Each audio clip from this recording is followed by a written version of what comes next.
look at it because we are in a philosophical family. We must look at it from the philosophical perspective. So integrating three things. One is karma, another one is domain, another one is dynamism.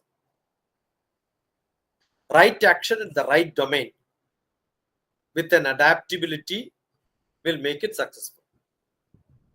And that is what the fulfillment every doer has. Right action, so that means karma, in the right domain, in the right place, with the dynamism. Dynamism is what? Adaptability.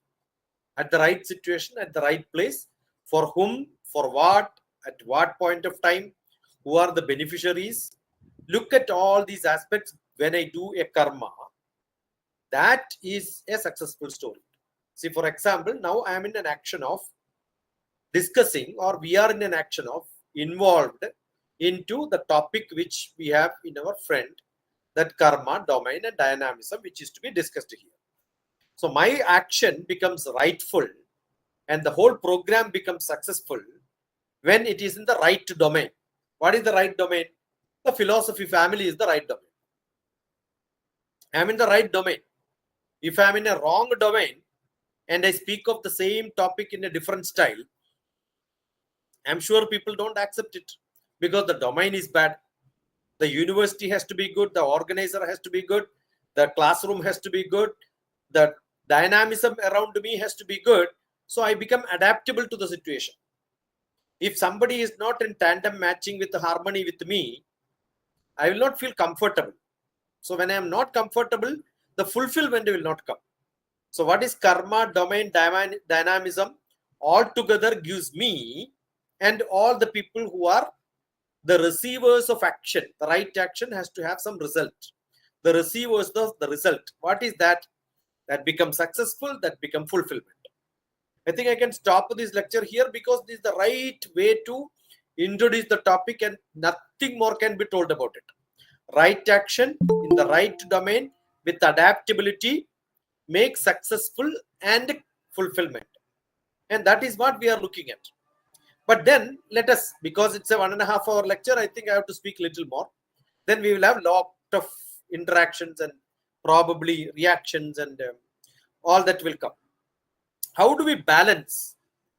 In the dynamic world, what happens is I have a duty and I must change my life according to the responsible and a flexible situation in which everything can be put in the right way, the right style, so that people understand it in the right sense.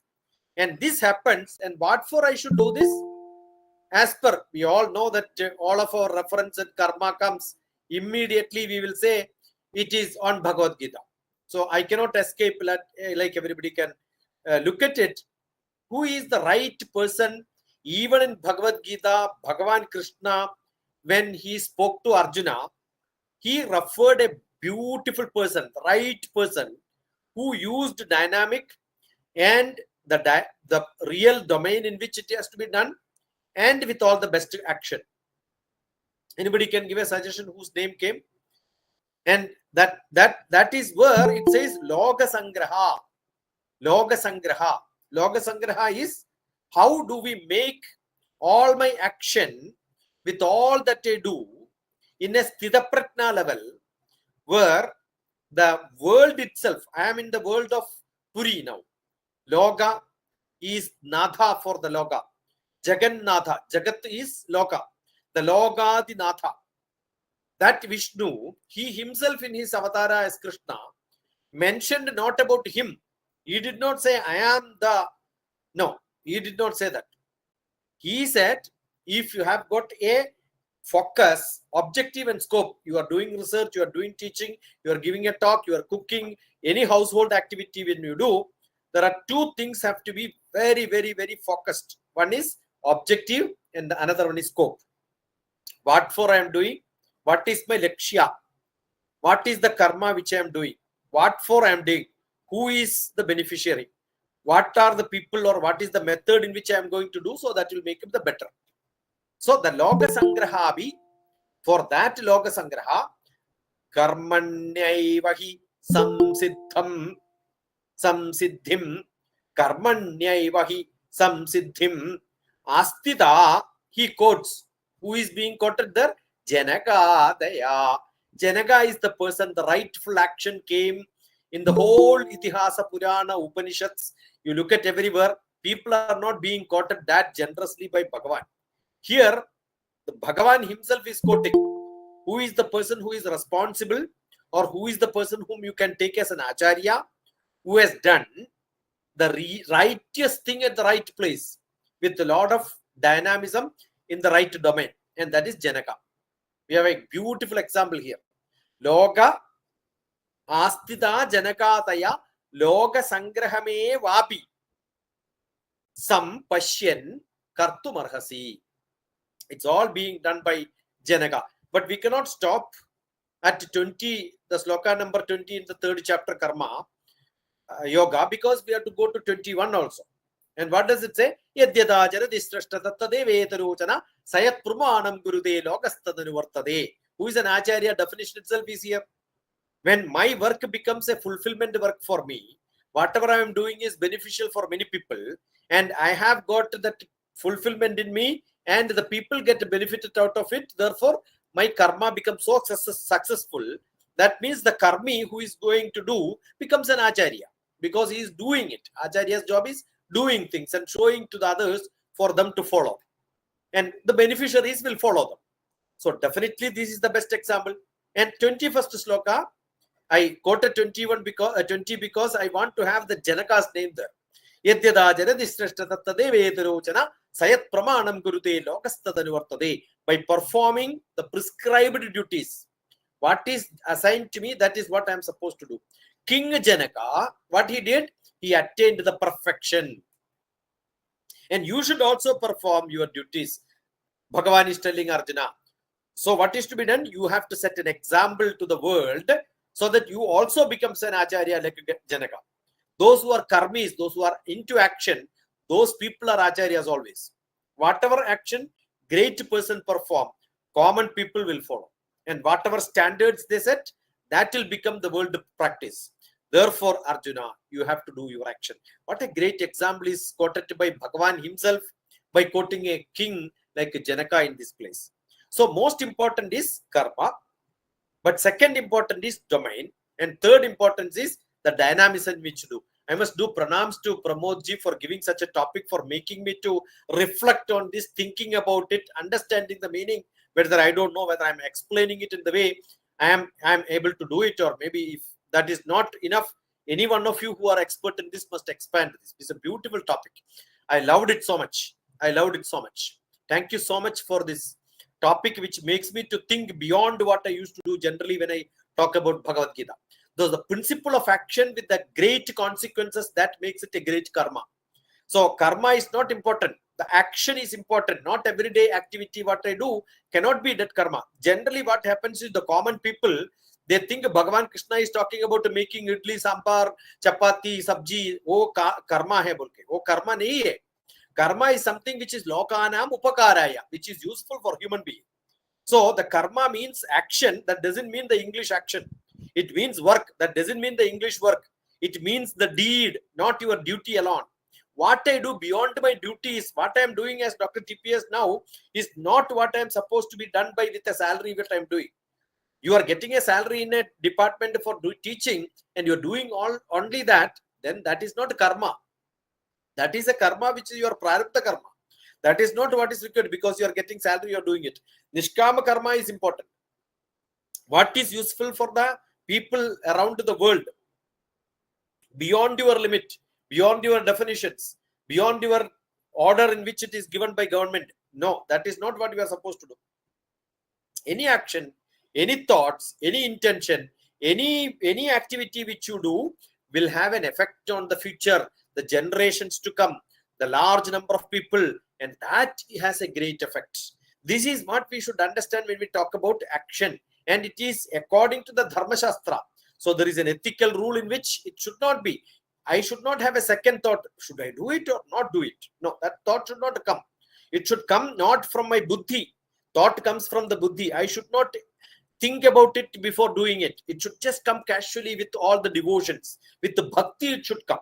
With the devotion, it should come. With the full involvement, it should come.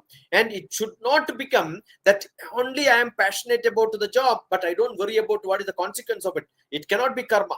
So that is why uddhared atmanam atmanam avasadhayet atmaiva kyatmano bandhu atmaiva ripuratmanaha. The Siddhaprajna level, with all that atmiya purusha, what he does, not with the brain, not with the feeling, but with the atma. And such activity always becomes ethical and it becomes accountable. Everybody can follow this. And such a concept, when you do, the beautiful quote, everybody talks about the Bhagavad Gita. Without that, I can't think I can speak about the karma. Because the second chapter, the 47th sloka, how can I skip it? All that karmanyevadhikaraste ma bhaleshu katajana. Many people misquote this. Probably the sloka in Bhagavad Gita, which is totally misquoted by most of the people, are karmanyevadhikaraste ma bhaleshu katajana. That is because they did not understood the real ma bhaleshu katajana. And what is that phalam? The phalam is not the salary which I get. That is why I said, once you consider this, you should not expect your salary when you do job. Cannot be said by quoting this sloka. Many people do that. The casual people, politicians, everybody does that. No, that is not what it is. Karmanye vadhikaraste ma phaleshu katajana ma karma phalahe durbhur ma de sangosto karmani. Without the, many people also here also sangosto karmani ma sa asangosto karmani. You should not have any attachment. That's what people say. That's totally wrong. Every Krishna had attachment to Arjuna, otherwise he will not talk, give this lecture, he will not give no speeches. I have attachment to Pramod Kumar Das, otherwise I will not come to philosophy family. I have got attachment to all my relatives. But attachment too much becomes a bondage. So Bhagavan Krishna is not talking about attachment, sangam. Sangam tukta. Sangam tukta. What is that sangam? Sangam is not attachment. It is misquoted in most of the translations in Bhagavad Gita by the Western scholars or the people who are not scholars, though consider themselves as scholars. Bondage, without bondage. That means action with liberty. Action with liberty. Probably not many people in Bhagavad Gita, by interpreting, would have talked about this liberty. With all the freedom I have, I am doing my job. That means I am using my freedom to do my action. But those people who are related to me are affected, good or bad, is not my problem. It is not because I don't have an attachment to my Pitamaha, I am fighting. I am more attached to the activity, what is happening in the Rajyam, in the world around me, and for the better benefit of the larger number of people, I am supposed to do some actions, and that I am doing with full liberty. Because that is why Bhagavan at the end, in the 18th chapter, he says, Yadeshchati tata kuru. You do what you wanted to do. And the action with liberty. Yadeshchati tata kuru. We have to read that along with this. Then we realize it is not that without having attachment, it is having without bondage. So such karma becomes sakama karma, selfish action. I am not selfish. I am without selfish. I am doing a nishkama karma. These things, if you understand, karmanye vadhikaraste ma phaleshu katajana ma karma phalahe durbur ma te sangosto karmani will be understood in a different style. Once you understand this, I am sure you must read that Yadeshchati tata guru, Bhagavan Krishna's message. Once you both read together, you understand my karma becomes great in standard only when it's not a superficial action which I do every time. It is supposed to have a benefit for larger people, a common people who are not otherwise benefited by that, by somebody's action. So when you do great karma, somebody's action, which becomes beneficial for somebody's to their life-changing, life-transformative activity, what you do becomes a great karma. And that is like planting a tree. You are performing all the activities which you are supposed to do, protecting it and giving water, allowing it to grow. All that is done. But whether tomorrow that plant is going to give you fruits or not, it is not in your hand. That is Bhagavan will give. Maybe I can protect it, but the mango tree grows up with full leaf it has grown too much, but whether that mango has got that nice taste, whether mango is flowering every season, whether it is giving mangoes to everyone around that is not in my hand. And when I plant, I should not think that all the mangoes which is given by the mango tree, I will only eat. So I should not become that selfish. My activity should be, I should do the job without getting all the benefits into my hand. Oh, I am selling all the mangoes and making money. No, that should not be my aim. Something should be left to the all the living beings around. That is why we have Buddha Yatnam. Every animal, every small creature around my world also get benefited. So this is where my karma, when I do, I must not become only a single soul selfish person. I must have a domain, a sphere of influence, a responsibility around me who are looking at gathering the benefit or grabbing the benefit or getting the shower and shadow for the benefits of what I am being done. And that becomes the field in which the action will take place. That is where the importance of the karma becomes much, much greater from the common level to a higher philosophical level. In the context of karma and the duties and responsibilities, what choice which I have, where I can do, whether I should do it at this place or some other place. We know the great gurus or acharyas like our Chanakya left Takshashila and came to the same place where we are now. They came to the Indian place, Indian continent from Takshashila, they came to Nalanda. The Nalanda came because he don't want to be there because the people are not in the domain in which he was working was not giving satisfaction for him. Such a great guru left his country. Like today it is in Pakistan, that time it was in the great Bharat. So in the West Bharat, he came to the eastern side of Bharat. Why? Why did he came? Not because he was not in the same karma, same teaching was his job. Then why he came to that place, to this place? Because he wanted to change the domain. Identify the best domain. Otherwise, you are losing your energy for unnecessary things, which will not get any benefit, not for my benefit, but for the people. Probably he would have been paid more salary there. That is not my aim. Let the people get more benefit, so I am ready to move my domain. That's what Kaudilya has done.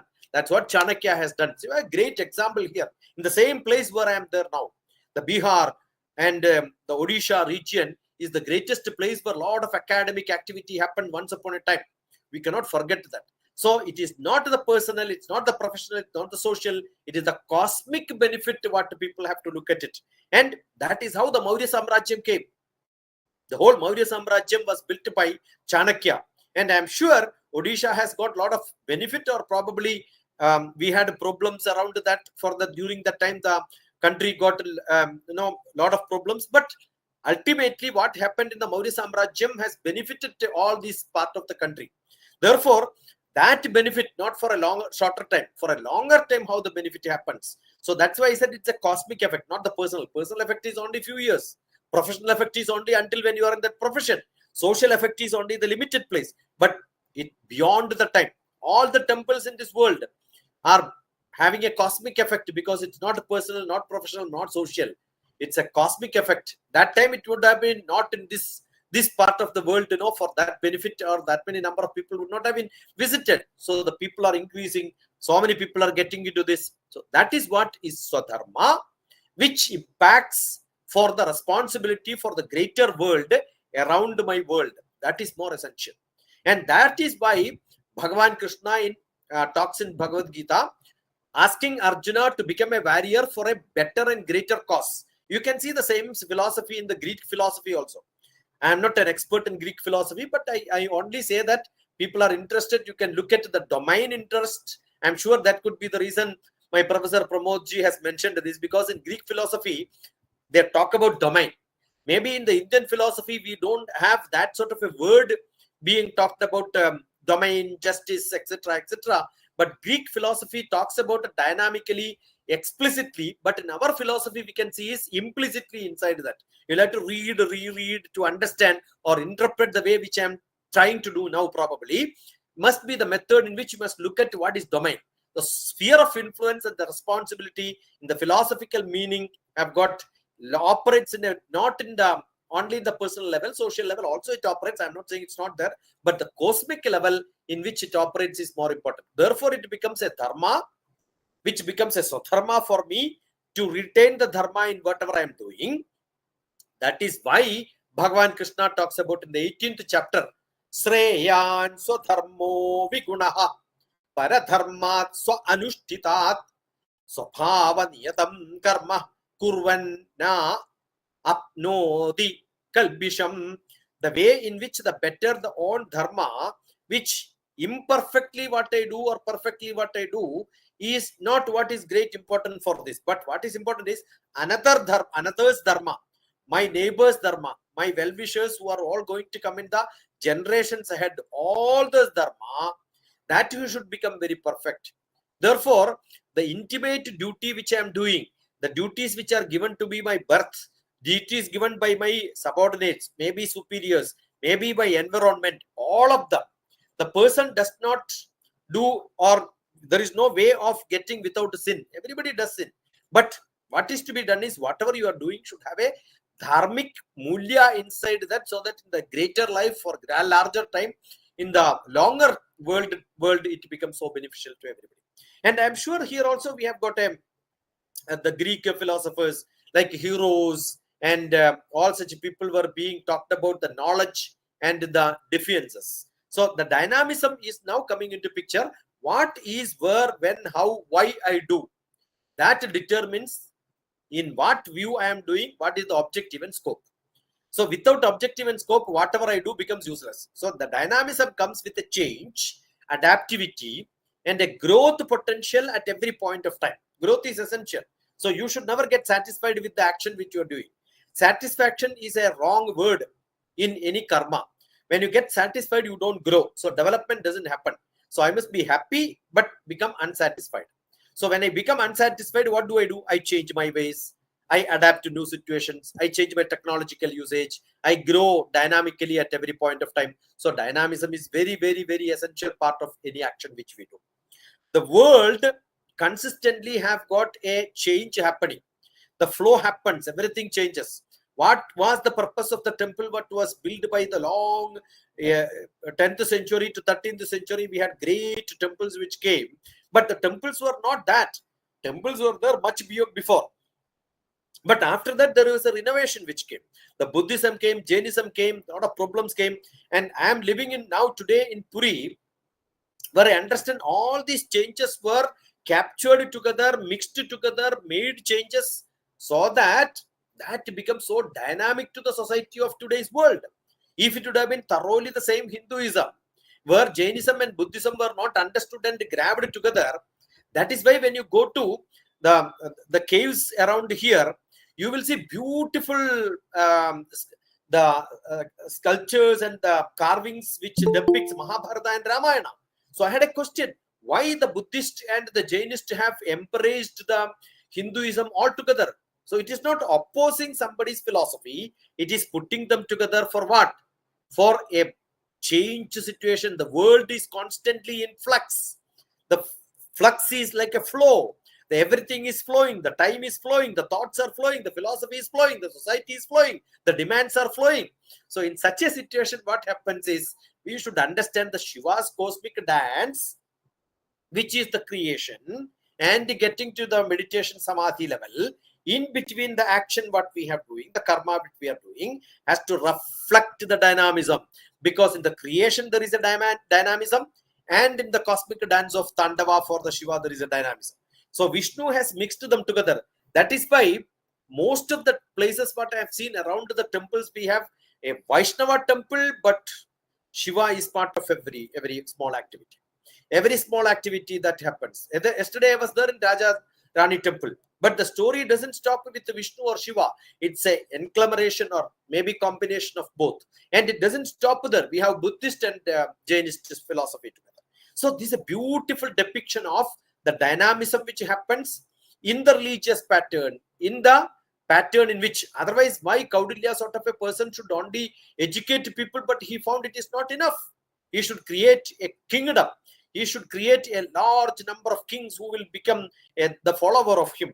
So all that Maurya Samrajya came because of this dynamic activity what the great guru like Chanakya has taken into his brain. This is what the Gita's view also. Gita doesn't say you should not change. You should have the action in yoga adapting and leads to the growth of people. What does it say? Again, in your second chapter, 50th sloka, we have a beautiful sloka. Second chapter, 50th sloka, we have a beautiful sloka which talks about Buddhi Yukto Jahadita. That is what, yeah.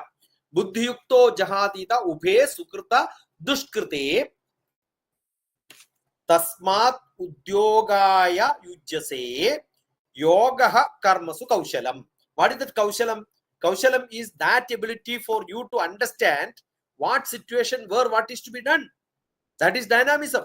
That is skill. Working with the skillful action. The art of working is not what is being prescribed to somebody. You just do it. You must have that practice, that prudently practicing everything around you.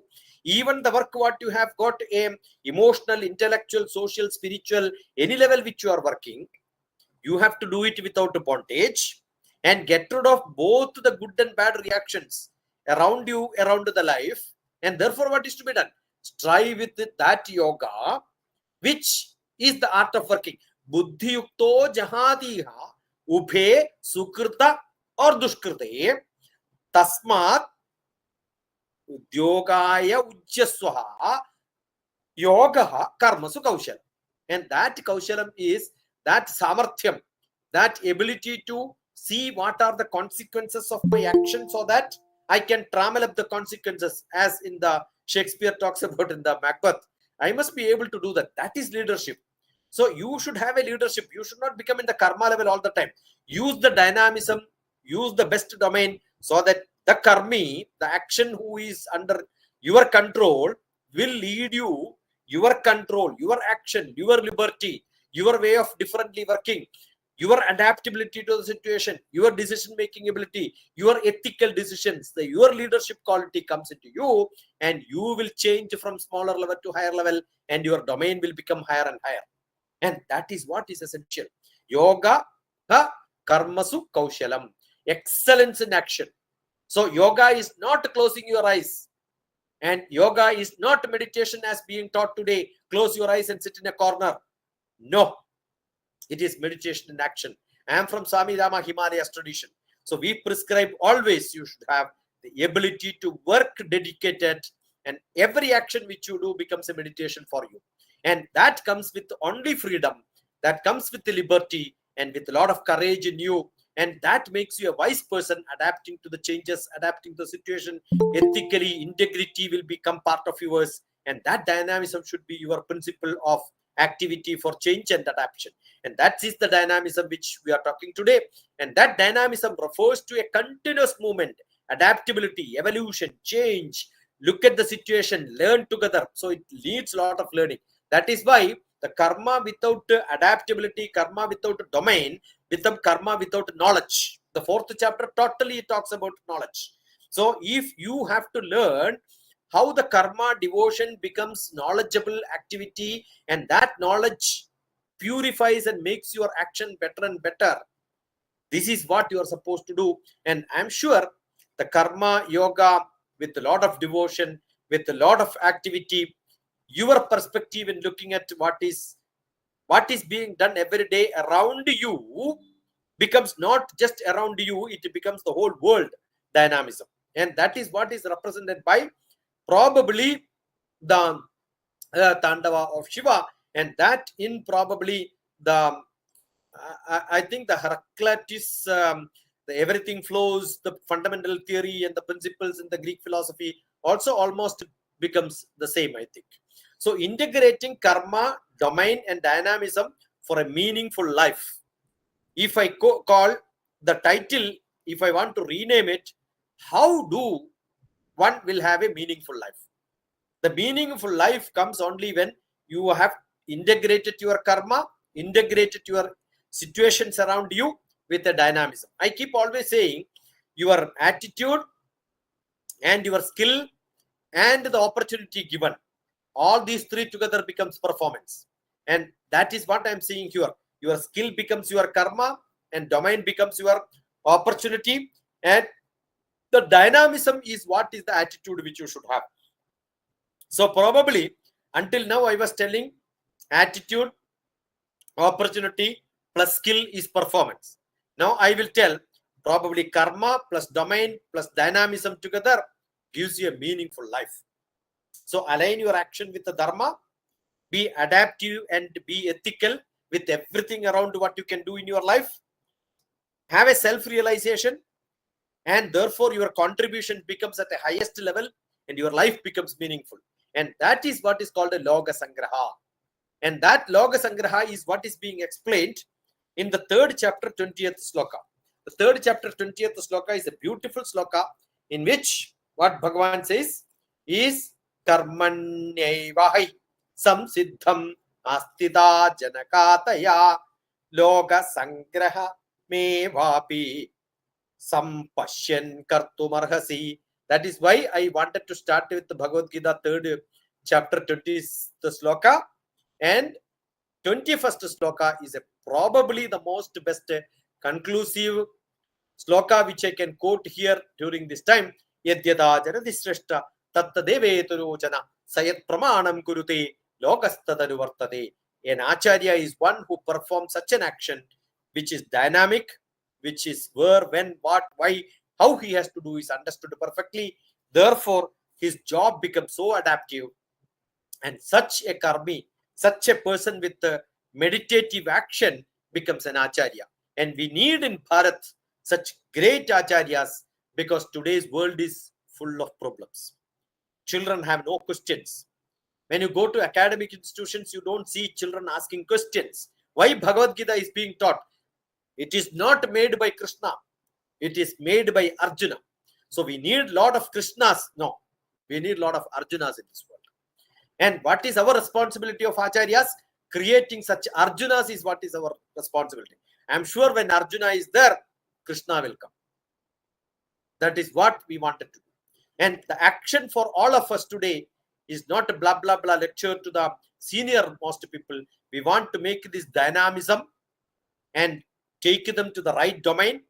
Therefore, the action becomes satkarma for the generations to come. We are all having a lot of concern. I'm sure that is why we run in this philosophy family, meeting together, talking together, discussing together. Any small activity which is being done, like arranging somebody, picking up me from today to the hotel, taking to the temple, dropping me back, Professor Pramod himself has done. So all these have got a great impact, because it's not, he is not doing for my purpose, I am not doing for his purpose, we are doing for a global purpose. Any action which you do have got this desire in you, not a selfish desire, for a lokanam upakaraya. I'm sure that is what we require. I think I spoke almost 40-45 minutes. That's all what I expect, because I'm sure there are great scholars here, professors from different parts of the philosophical thinking. Add many more things probably. I'm here only to learn. I think I should not come to Puri and then speak about philosophies where people have to learn from Puri. So I'll make this platform open, and I'm sure a lot of people will be having comments, questions. If there are good questions, I'll be very glad. If I have questions where I cannot answer, I'm sure somebody will answer. So that will be another learning for me. Pranams and namaskaram to each one of you. Thank you so much. Good enough. Exactly 7:15. I thought I will speak only 45 minutes. I spoke 45 minutes. Good enough. Okay, thanks. Thanks, Guruji, Dr. TPS. And you have made a very conceptual clarification of the topic, karma, the domain, and dynamism, and dynamism. And you have left no room for any confusion. And now I would like to request Dr. K. Omana now to carry on the discussion. Dr. Rao.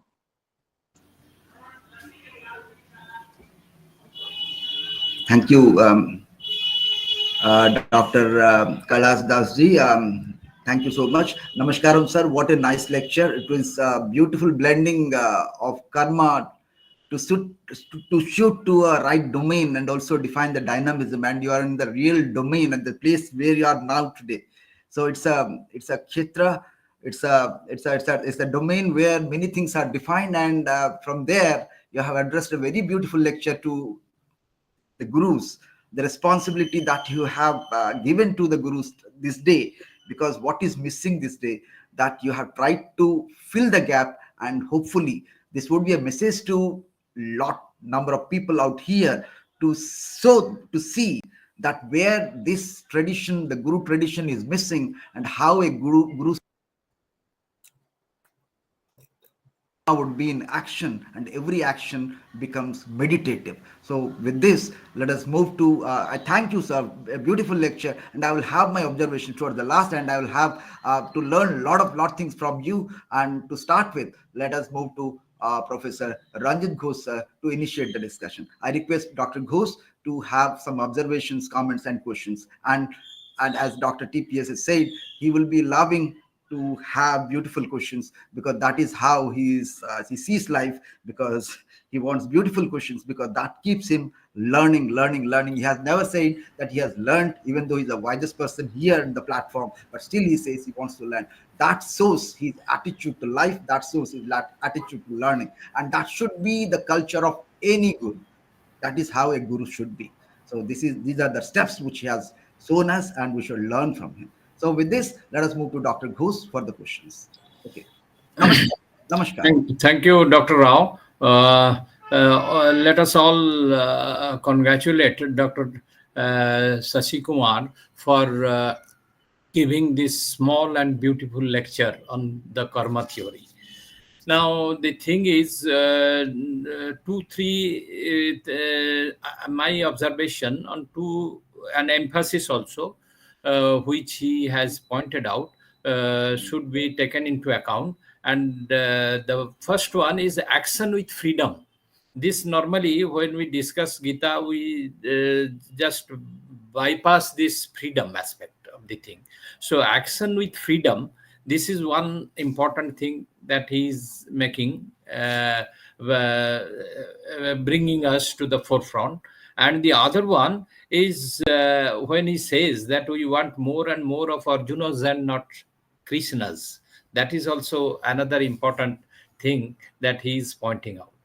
Now, the thing is, when, in my opinion, and since he's a scholar on Gita as well, he can give his response on it. Because you see, what I have gathered from his lecture, it reminds me of Tilak's interpretation of Gita Rahasya. And there he, in single sentence, what he says, that in order to understand Karma Yoga, we have to take into account Karma Yoga as a Jnana Bhakti Samanyita Karma Yoga. So that it will, when we are putting Jnana to the first, then we decide, we can apply all the choices, our choices, whether we should do it or do not do it. That level comes from the Jnana. And when that is finalized, what we should do, then we put our efforts in the form of a bhakti to it. And ultimately, that karma becomes a niskama karma. So this is, I think, the sum and substance of domain and dynamism of karma. And what is your response on this, sir? Thank you. I think I just mentioned chapter 4 in that context, because that is what probably the essence of Bhagavad Gita as explained by Tilak. He talked about action. He rejects the renunciation part of it and actively engage in the duties around you. That is what is Nishkama Karma, which he mentions. Beautifully given by Tilak. And that what he thinks is the Rahasya of Gita, which emphasizes Karma Yoga in the path of selfless action, always have that action which is performed with a lot of devotion, with the bhakti. And what is that bhakti? Probably need not be with the God. The bhakti which ensures my selfless action, what is being benefited for the people around me. That is what I also mentioned. You should have yena kena prakarena yasya kasyabi dehinaha sandosham janayat pratna tadaivam ishwara pujana. That is what is more essential. So you will see in the 4th chapter, Bhagavan says to get out of your prarabdha karma, the prarabdha karma, probably all that selfish activity which you are forced to do in the world, you have got the sagaram, and your knowledge becomes the plavam for that. The knowledge becomes the boat in which you can just cross. Therefore, the boat is what is knowledge there. So you don't even have to touch. You don't even have to touch what is not required for you. Correct? Abhichedasi vapebhyaha sarvebhyaha papa krittamaha sarvam jnana plavenaiva. Like a boat, you can cross this problem. Vyajinam sandarishyasi. But he did not say there and stop there. There could be some activity in which you are forced to get into the domain in which you are working, and it cannot be just using a boat crossing the river. You are already in the water. That sort of a situation comes. You are already in a situation where you cannot cross it like crossing a river with a boat. What is to be done? The next sloka, the 4th chapter, 37th says, Yadhaidvamsi samsiddho agnir. Your knowledge becomes an agni there. The first knowledge becomes a boat. Without touching it, you can just go cross it. No. Here it says, the papa, whatever being done, if that affects your karma, what is to be done? Burn it. Because knowledge becomes the agni for you. Basmal kurude Arjuna. Nana agni. Nanam becomes an agni here. Sarva karmani. All the action what you do with that devotion, where every consequence you can fire it. Bhasmat kurute tada. Each place. And 38th sloka, what he says? Nehi jnanena sadrusyam pavitramiha vidyate tat swayam yoga samsiddha kalen atmani vindadi. Not enough. That is where he says Sraddhavan labhate jnanam. So without jnanam you cannot do karma. Therefore karma, and most essentially any karma which you do, Bhagavan Krishnan wanted Arjuna to get into the war, and the 42nd sloka, the end of the chapter, he says, Adhishtotishta Bharadaha. Bharada, you get up and then start fighting. Before that, what he says? Do it with all devotion. Why? Devotion. Shraddha, you want to be concentrating to somebody else, you should have devotion. You should have bhakti to your guru. Bhakti to the master only, get attracted to the master. When you get attracted to the master, then only Shraddha comes. When only Shraddha comes, you get Jnana. So, Jnana, Bhakti, Karma cannot be just driven away.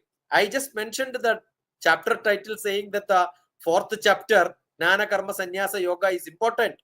And I'm sure our great interpreter of Bhagavad Gita, Tilak himself, totally dependent on 4th chapter, gave this beautiful, and I must thank Professor Ranjit Ghosh for my one sentence mention. You made me to elaborate further, and I'm gifted quite a lot with your question. Pranams and namaskaram to you. Thank you, sir. Thank you. Thank you so much. Thank you so much. Thank you, sir. Thank you so much, sir, for the beautiful response. Sir, one thing, sir, as you said as you mentioned in the lecture, that the present society is confronted with lot of problems, and we don't have Arjunas. But I feel the society is filled with lot of Arjunas, but we are failing to have real Krishnas. So this is how I see, because the Arjunas are there. Because as you said, that there are no people, there are no students coming up with real questions. When you give a lecture, you do find even the students are not coming up with questions. That inquisitiveness is not coming out. So we do have Arjunas, but here the Arjuna is expressing, but I don't know what the situation is, whether we have failing Arjunas or whether we have failing Krishnas. So how do you see, sir, where we are failing? See, that's a beautiful question. Professor, what we think today is the new education policy is trying to make a lot of differences. There is nothing new. What we should understand is there is nothing new. Still, we are we are teaching the same methodology what is being followed after our independence. We have not gone back to the Indian system. The Indian system is not acceptable today. What is the Indian system? We had small cluster of schools up to age 3 to grade 3. Grandma Child Care Shiksha Gurukulam. That's my concept of education. And my concept of education is be elemented. Look at all the Panchabhutas. Understand what is around you. Learn the world in the childhood. That is the time when you should have touch with the ground. Once you don't touch the ground during the childhood, what will happen? And what is being happening in the LKG, UKG with the 40 students and with all the dressed up style? What is the word which all the teachers are asking the students to follow?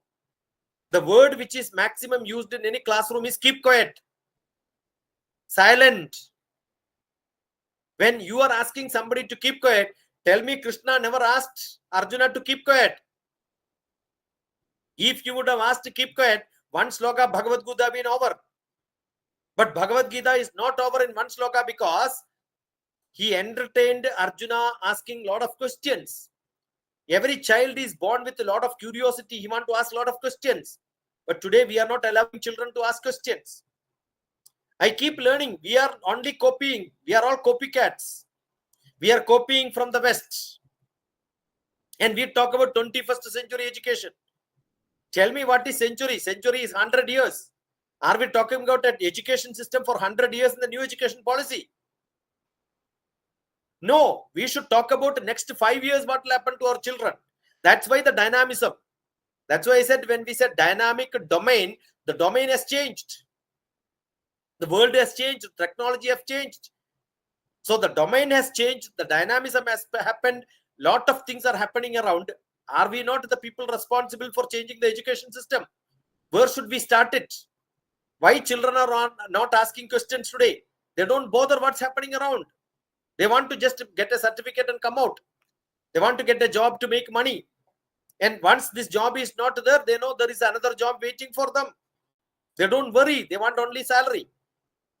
So this has become the day. That is why I write all my books under the name of 3-2-1 world. What is 3-2-1 world? Third decade of 21st century. I'm only talking about what is to be done for the next 5 years. Can we make a difference in next 5 years in education system? Tell me. Then I'm sure there will be a lot of change in the generations to come.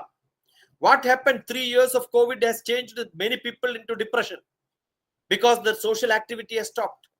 Why? I get calls from people who are all mothers of young children. The mother themselves is in depression. They have no freedom. Two things are essential. We need liberty, freedom.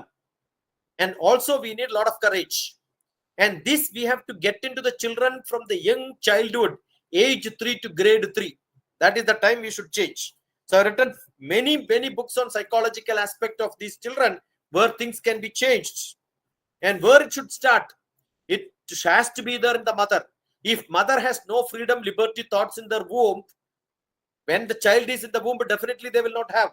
So the care should start from the womb. So we need to have an Ayurveda care for the people who are carrying. We need to change their thought process. A lot of examples are there in Mahabharata. Why we are not able to follow and take it. It is not what is can be discussed in the seminars and webinars. It has to be implemented practically in classrooms. I'm looking forward for some government. It's very difficult for us to implement because all private schools won't implement because they are looking for money. If you tell that take away your classrooms up to age 3, grade 3, that is where they will take a lot of donations and money, appoint somebody who are not much educated so that they can control the children. Good teachers will never ask the students to keep quiet. The worst teachers cannot answer most of the questions. They can't. What is it being done? I speak to young, early childhood educators forum. I used to have a lot of sessions. I asked them, what is your problem?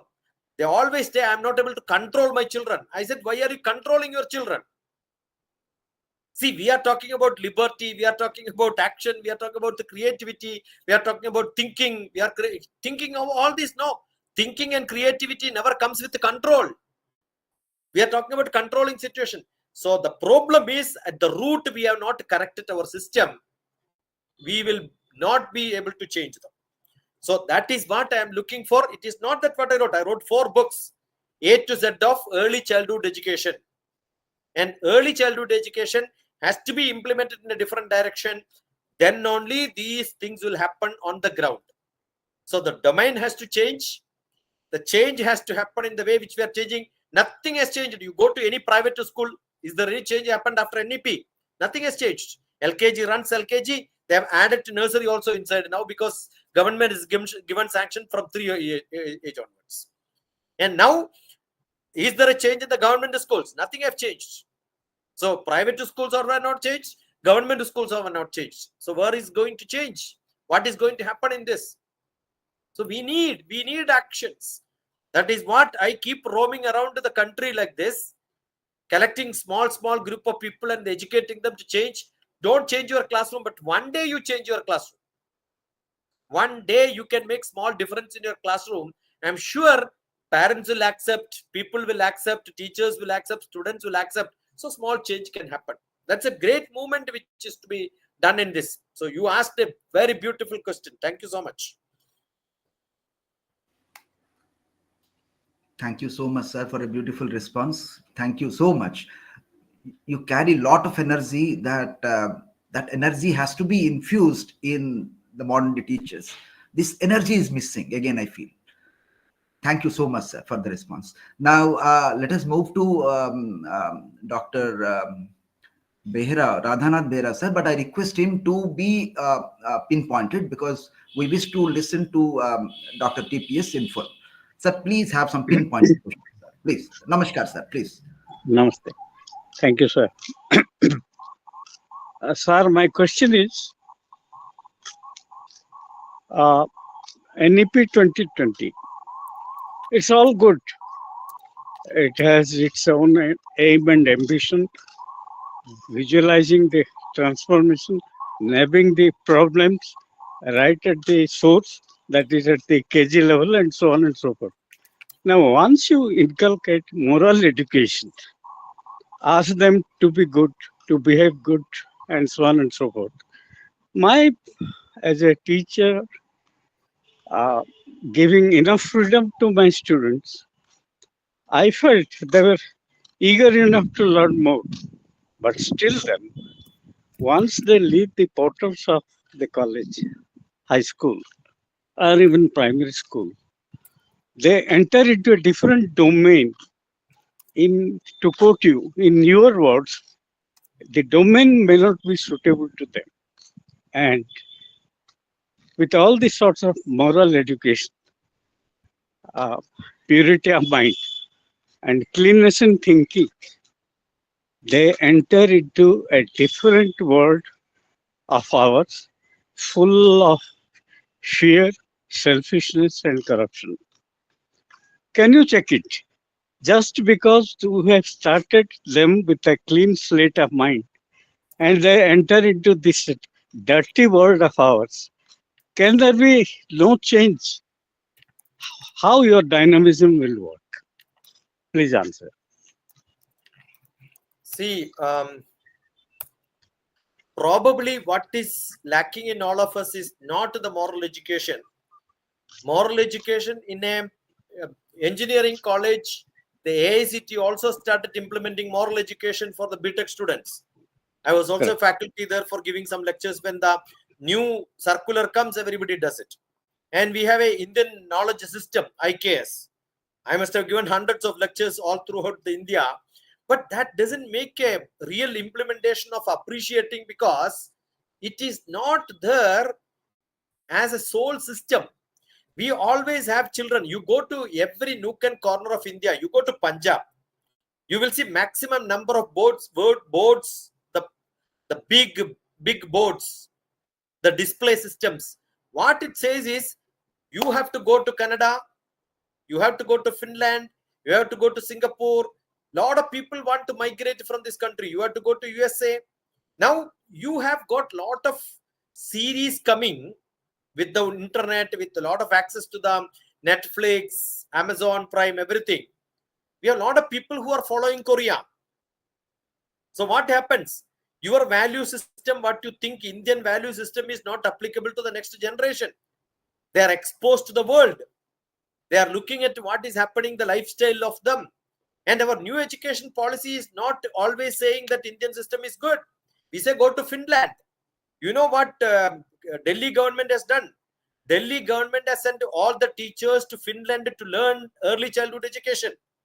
Is it not a shame for India, such a large country who has got a different climate situation, and Finland with a different climate which doesn't work in the time frame of what India is working, and the geography is different, history is different, culture is different, and teacher goes there to learn what is the value system to be implemented, what is the education system to be implemented.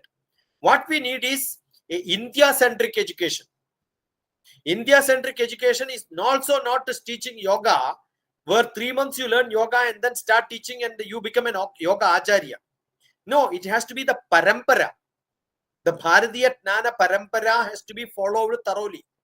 Ayurveda, Vedic mathematics, all these we have, but all these are only in words, but in action at the childhood level itself we should have. That's why I said I have written from the early childhood pregnancy onwards up to the highest education. I was part of the university. So the India-centric education at the ancient learning traditions which we have, the holistic multidisciplinary approach which we have, all these have to come part of our life. So the global knowledge is essential, but you have to have a local standing. Then what will happen is we will get a leadership in the global knowledge. The knowledge system should grow in our own land with our own experience, our own style. Then only we can become Vishwaguru. We are telling one way we want to be the global knowledge leader, and we are sending our teachers to Finland to learn education. You tell me, where does it match?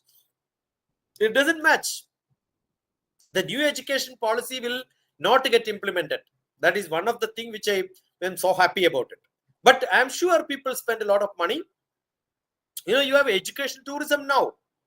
There are a lot of organizations, there are a lot of NGOs, there are a lot of private education selling people who will all talk about this and then say they conduct a trip to Netherlands, where the freedom for the students is there. Go to Switzerland, then go to South Korea, go to Japan, go to Singapore, go to Finland and learn about education. You think that anything what they learn can be implemented here. So the new education policy as a policy was good, but we have unnecessarily copied into different things because the committee itself is not what is really worth for doing it. Most of the time what happens is the committee itself is those people who are not dynamically active in politics need to be engaged in something. And unfortunately, my own chairman, when I was in Department of Space, Kasturirangan became the chairman. I don't think he have a taste of a knowledge of educating children. He has got a knowledge for something else, but not educating children. And he is not having the taste of looking after children from the age 3 to the highest level. And that needs a different taste. We need people who will really understand the ethics, cultural wisdom, modern challenges. Yes, modern challenges probably he understands the highest level. And that makes your righteous people and the human being human, social being social. If that is to be done, it has to start from age 3 and new implementation, few volunteers and few people we have got a lot of people, dynamic people who are jobless. But we need a system. What happens in India, unless it comes from government, unless it comes from a series of people, it doesn't get accepted. Because we don't have a system in which marketing is too much.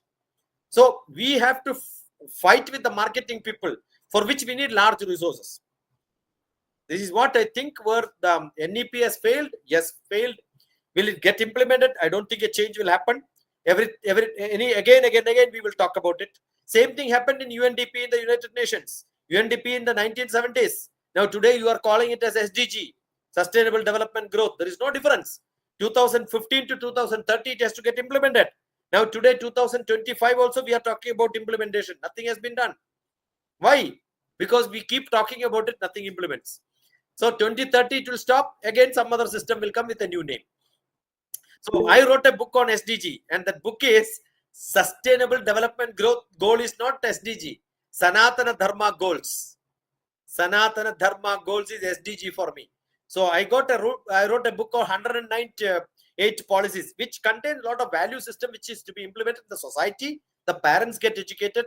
I have written a book on psychology for the parents, psychology for the adolescents, psychology for the young children, for those who have to get guidance from the teachers and parents. So we need to have students, parents, and teachers together.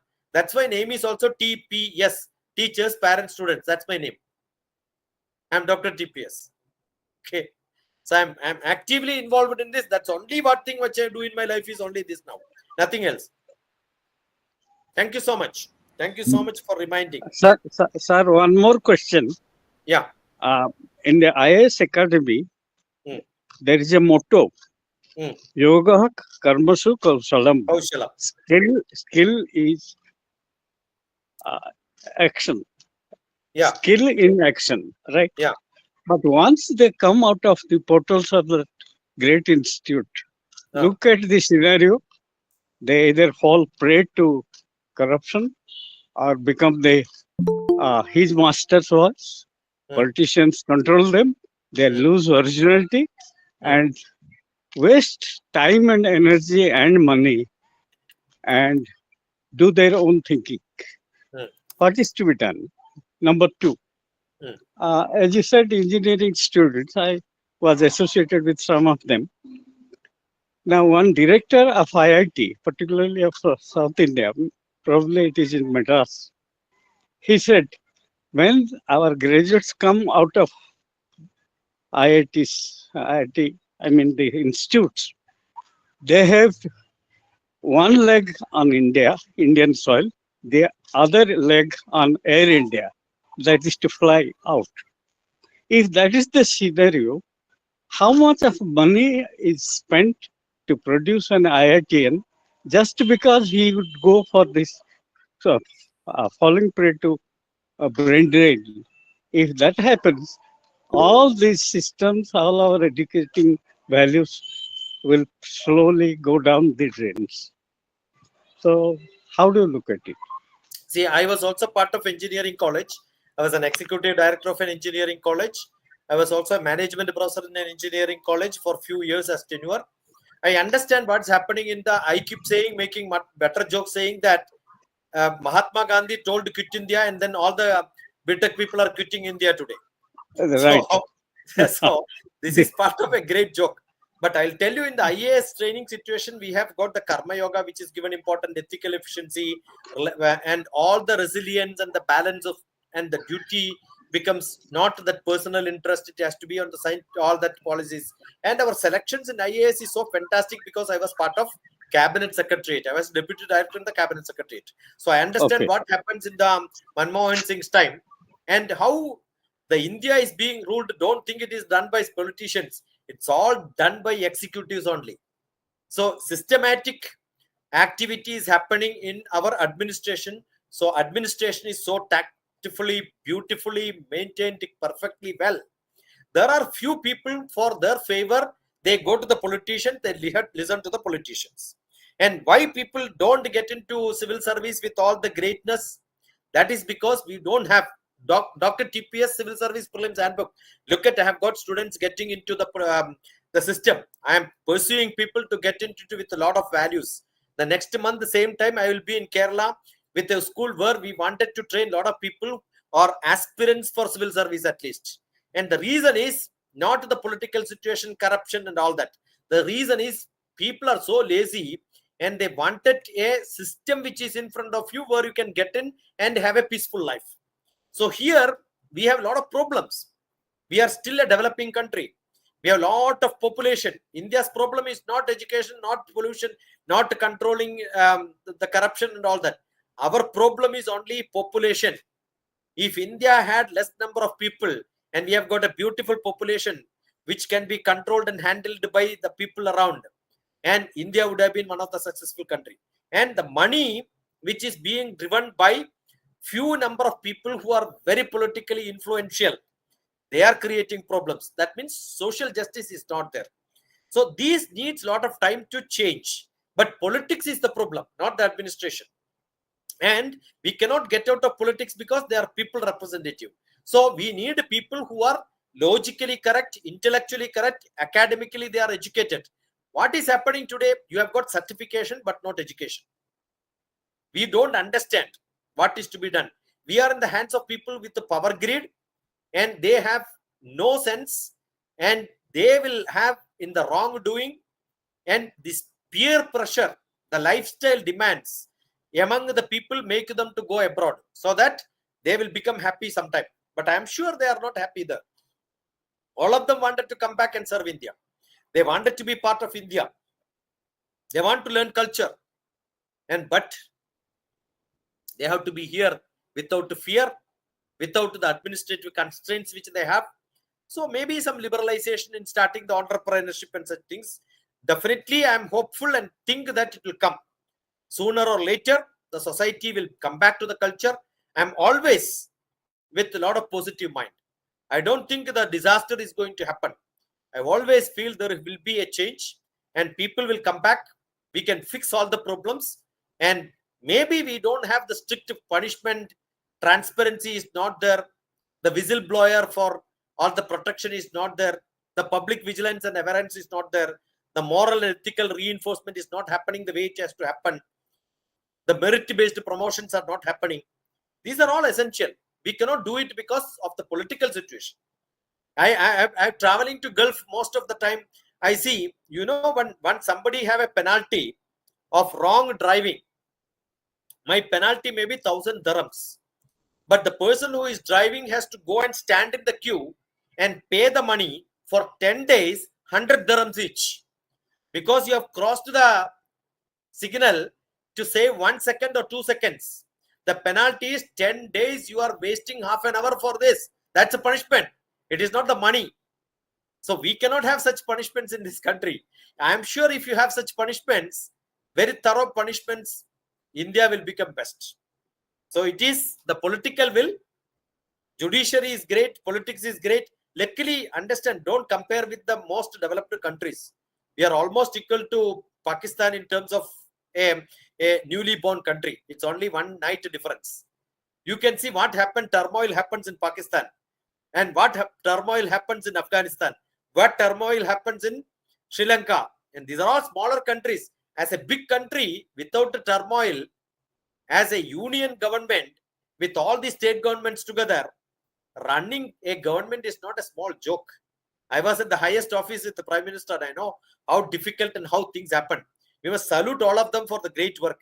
There are few people who are corrupt. There are few systems which are not good. But as a whole, India is growing. India will become great. India's flag is going higher and higher. And that is why I am sure when the Prime Minister of India goes to America, why President is taking care of him. Why our foreign minister gets the first seat in the oath-taking ceremony. That is because India is one of the greatest country. Why India is able to talk to China, why India is able to talk to Russia. Economically, we are growing. Powerful, we are growing. So we have a great future. India has a great future means Indian people also have a great future. So it is not that dramatically bad. I'm saying not good. We always have got a small chance to improve. So that is only what we are discussing. So I never say that India is a bad country and people should go. People should go, and I am sure the money should come. There is a beautiful sloka which says, a lot of people from India went abroad. It is like the ocean water getting evaporated and going to the sky. Again, the water will come back and fill the ocean only. So a lot of people go back from India to different countries. I am sure all the money comes back to India only. Because all of them are paid well. They are not going to make a lot of palaces there. I am sure all the money comes back to India, and then we are all rich. And education is not given to get a job. We don't have to be desperate. All the BTech is not getting a job. When I was a professor of MBA, I used to tell, I am sure none of my students who are sitting in this class probably get a job. But your mother was only a third class dropout. But you have a feeling saying that my mother did not get educated.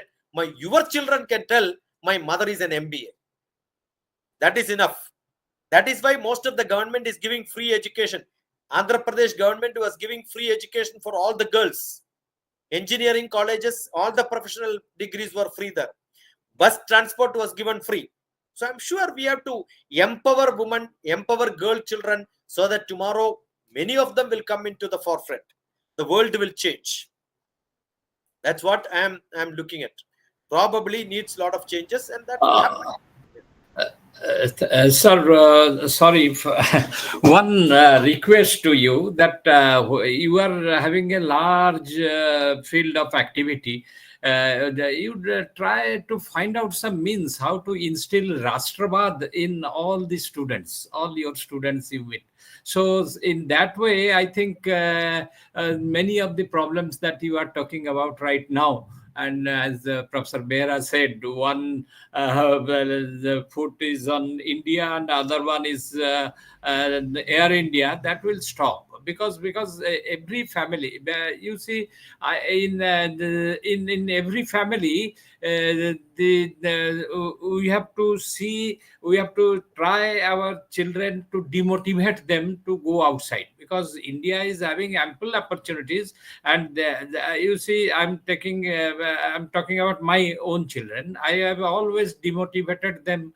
One is from NIT and the other one is from here, but they are here, and they are at times they feel very dejected that they are facing all sorts of problems. You see, they going to the office and coming back, all these things. So we are having many the lacunae here, but still still we are. I always used to say them that you are because you are an Indian and you are here.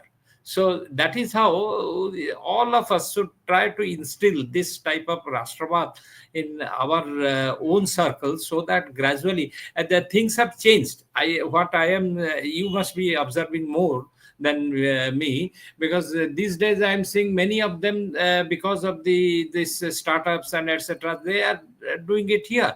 They are not very much keen to go outside. But only thing, the human nature, that is the materialistic culture, that is the problem. Because human greed, this young generation, India is now the full of youngest the population, and they are not so very they are not in the right path, I should say. Because the easy money, the how to get the things easily, this means or means Understood. and Understood. Ranjit ji, yeah. 2 months back, 1.5 months back, I was there in Kerala in a place, and I wanted to stay in the village which is called Kumbanad, Kumbanad. Look at it in the Google. Look at, there is a BBC documentary made out of the Kumbanad. The reason is every bank has got a branch there, and there are no youngsters, no children, no schools are running, because everybody is abroad. And no police cases for last few years, because all of them are elderly people. I stayed in that place just to see the life there. It's like a dead life or a graveyard world. But everybody has money. You know, there are crores of rupees in the bank where there are no claim. They're all dead accounts. Because people have sent money, everybody has gone, and many of the houses are getting abandoned. Nobody will be there to stay, no claim, because all of them settled there. And I will tell you, if all the people who are in abroad from India comes back to India, India will have more problem. So I wish all of them go abroad and settle. Let have few people who are, see, once Chinmaya said, it is not people who quit Hinduism and go to different religion I am worried about. I am worried about only those people who are in Hindus and being Hindu here. Similarly, let the people go abroad. Let them send money. Let me enjoy what I have from my children who are in abroad. I will do a better job. I am able to do social service going around here because I am being served by people who are in abroad funding me. Otherwise, Dr. TPS cannot travel in all these places just like this, I am sure. So my funding comes from the people who have gone abroad and then serving me. They are doing a great justice to the country. Number one. Number two, I have been traveling. Now, next month, I am traveling to UK. And they celebrate all the culture, all the activities, all the celebrations are the Indian fashion. That is why we are able to install prayers in different countries in their parliament. The Indian prayers are being chanted.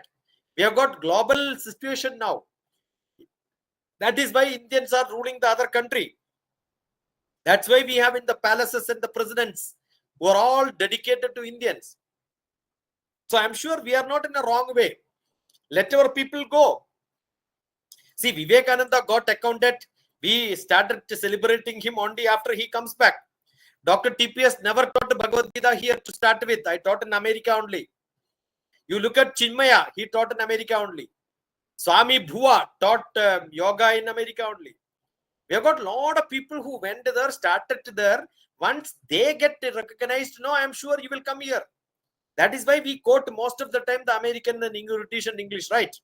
So I'm sure by virtue for giving a lot of people to go abroad is not wrong. We have got Sam Petroda, he came back from India for some time, but he couldn't survive here. We have got Sarabhai, who was from there. Homi Baba is from there. All the Department of Space, Department of Energy people, all of them were in abroad. The professors came to India to serve India again back. So I'm sure when we need, they will come back to us. But we need a great political will to say that you come back to India and serve, we will take it. And you know, Modi started a new initiative. There is a lateral entry in civil service now. You have been working in America in a great company for 15 years and then you are well recognized there. You can write a All India service at the later age, after 30 also and 35 also, and then join the Indian service and become at the highest level. So that's a great initiative. I think I'm sure to use the brightest of the brightest people in back to India, India will find some methods of doing it. And we will have it. We will have it, definitely. If Nehru has done it, the Rajiv Gandhi has done it, now Modi is also doing it. So I'm positive about that also. Let us celebrate. Let us celebrate what is happening around. Thank you, sir. Thank you. Thank you. Thank you, sir. Thank you so much for your positivity. Actually, whatever is happening, let it happen. It is happening for the good. So this is also a message from the Gita. What is happening? Let it happen. It is all for our good. So it's again. Yatha yada hi dharmasya. Mm-mm. Glanirбhavatu bharata. What we should think. He will appear and then do what we wanted, right? He will come at the right time. Very nice, sir. Thank you. So we have with us a lot number of people. May I request Dr. Roy, Anup Roy, if he has anything in mind, he can have a question. Yes, Dr. Roy. Sir, wonderful. Probably a very weak word to describe your lecture. Such a nice piece, such a beautiful learning, so much from it. But sir, my thirst has not yet been quenched. I want to know more about the concept of Tandava of Shiva.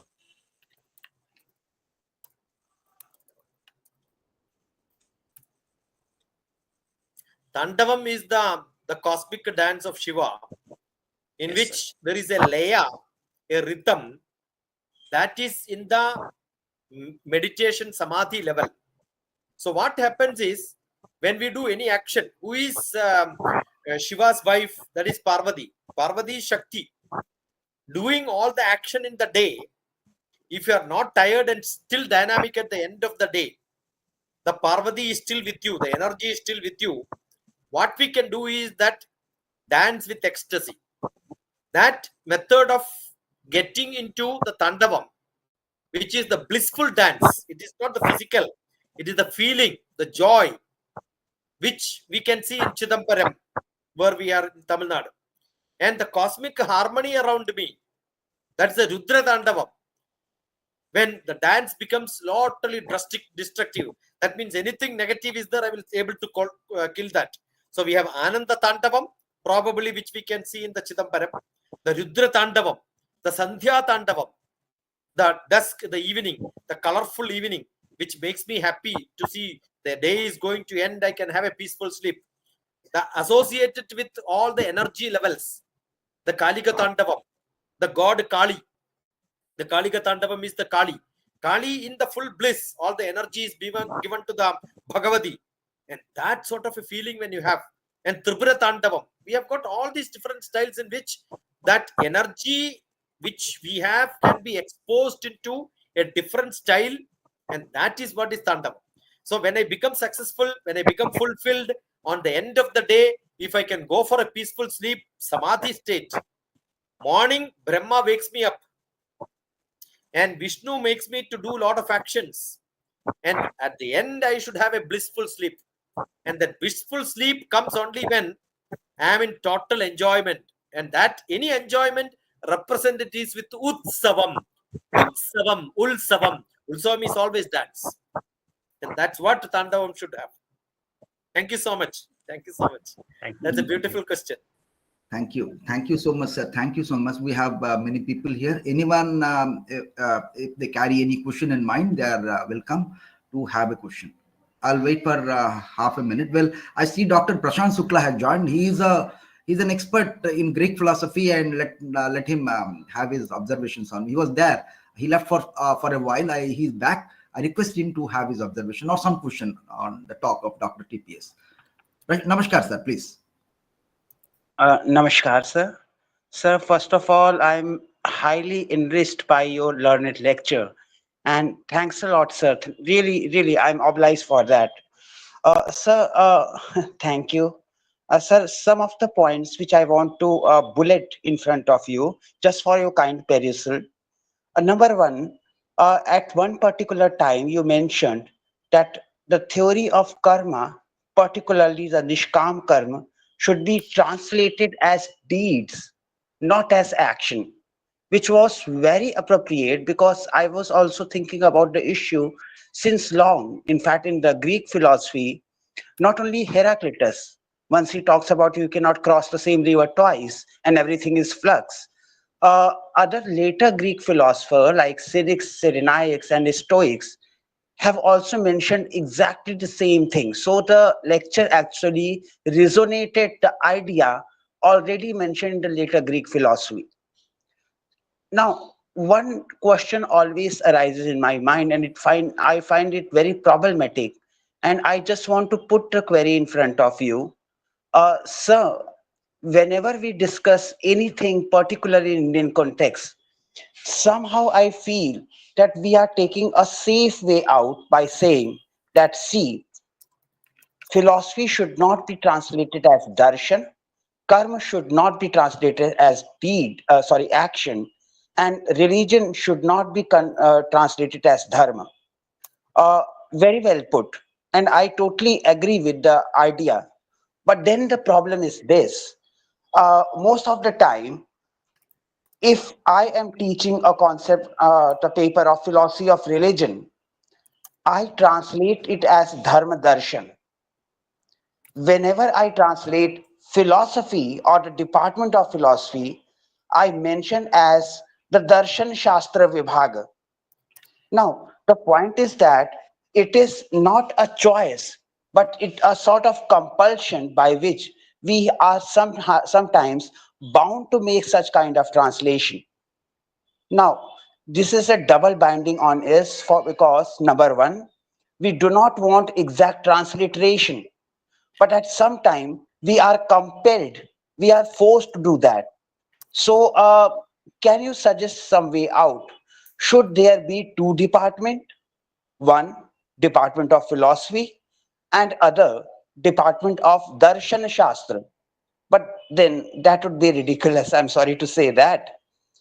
Should we have two theories, theory of action and karmavad? But then it will be like deliberately complicating the issue. So, which way should I take as a teacher of philosophy? I think you are the best person to suggest a way out. Should we make a airtight compartment? But if we do so, the problem would be how can we maintain a relationship, some sort of relationship between the Oriental and the Occidental viewpoint? And if we are not making an airtight compartment, then there is definitely going to a problem of ambiguity. So what would be your take on this? Thank you, sir. It's a long question. Probably I don't have a single word answer, but I will make it very clear. Yesterday also in Utkal University I was telling, philosophy is Darshana Shastra. But Bhagavan Krishna, he took Sudarshanam. The best Darshanam is what is given. So what is best Darshanam? It is Dharma, the right knowledge which gives you Dharma. And that knowledge that gives you Dharma is called the Dharmatnana. So the philosophy is not just a Darshana Shastram, it is Dharmatnana. Dharmatnanam is the righteous action, and that knowledge for doing a righteous action. So probably it is not Darshanam alone. You want action to be with that. Dharmatnana karma is what is essential. That is what Bhagavad Gita talks about. The action with the philosophy, the Darshana, together can be Dharmatnanam. Jnanam and Dharma. Dharma is always in action. Righteous knowledge and action together can be Dharma plus Jnana together. So it becomes Dharmatnana. Probably that is what I thought yesterday after talking to them. I was again thinking about what could be the basic thing which makes things to get into action. Therefore, both the Oriental, the Eastern, and the Chinese and Japanese, Indian philosophy, everything together, if you wanted to put the karma, dharma, put them together is what is essential. Otherwise, philosophy is normally Darshana Shastra, and I keep saying it is not entirely different from what was told by Krishna. So it is exactly what is Dharma Shastra which Krishna told. It is Sudarshanam. That is his weapon. So I don't think we should get out of the meaning and then say that we are not Darshana Shastram people. We are Darshana Shastram, but little more action oriented could be Dharmatnana Darshana Shastra. That could be the best word to be used, probably. I don't know. I don't have a very perfect answer for this, but at this point of time, this is what probably I can give. Thank you so much. Thank you, sir. Deliberation and debate on this problem. Thank you. Yeah. Thank you so much, sir. Even Dr. Sukla wrote in the message box that very appropriately said. So he agrees to your way of thinking, and thank you so much for that. Well, we have many people here. Anybody with a question in mind, some query, they may unmute and ask to Dr. TPS. Sir, I will have 30 seconds. In the meantime, so I have a question in mind. When you said that I don't recommend being happy and satisfied, I rather recommend being happy and dissatisfied. And this was the position that Socrates took. It is better to be Socrates dissatisfied. Well, it is at the intellectual level. Okay, but how do you suggest? What do you suggest to the people at the common level, at the ordinary level, at the social level, to be happy being dissatisfied? What does that mean, being happy dissatisfied at the social level? Sir, please, sir. See, when I just answered the question, I'm happy with the answer, but I'm not satisfied. I'm sure I have many more things to learn, discuss about it. That's why I said we should discuss. So if I'm not dissatisfied, if I'm satisfied, what will happen? I will not learn from now.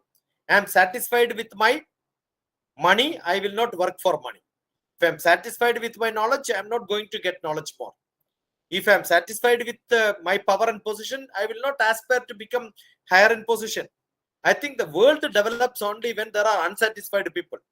The richest of the richest want to become more richer and richer. People in power want to become more powerful. And that is why the world is growing. So development is always part of the social reformation, social change, the community-based well-being, ethical reasoning. Everything we can talk only when there are people who are rich. You can be pragmatic. You can be social helping nature. You can run NGOs. You can have CSR only when there are people rich, right? So we need to have people who are rich. We need people who are powerful. We need people who have got a lot of money, power, and position. We will need people who are richer also in knowledge and in wisdom. So I'm sure a combination of all these is what makes the society greater and better. So unless and otherwise we are unsatisfied, dissatisfied, we will not aspire to gain more knowledge. So I'm always unsatisfied, but at this moment, at this point of time, I'm the happiest person. So be happy, be unsatisfied. So thank you, sir. Well, at the intellectual level, but it was what Socrates even has gone for. But your recommendation is find happiness being dissatisfied. So whatever dissatisfaction is there, so be happy with the dissatisfaction. But Professor Om, our ability to make everybody knowledgeable, educated is our basic purpose. See, otherwise this problem is there even in a voting and selecting people also. So our basic aim is education should be, that is why yesterday we had a topic in the Utkal University, education for transformation. So first educate them, make them to the highest level and then start making them to think higher. That is why Rabindranath Tagore got a Nobel Prize, right? He was not talking at the ground level. He was always talking about higher level. People have to get down to that level to understand sometime. What will happen, sir, if I wish somebody, say, wish you a very happy and dissatisfied life?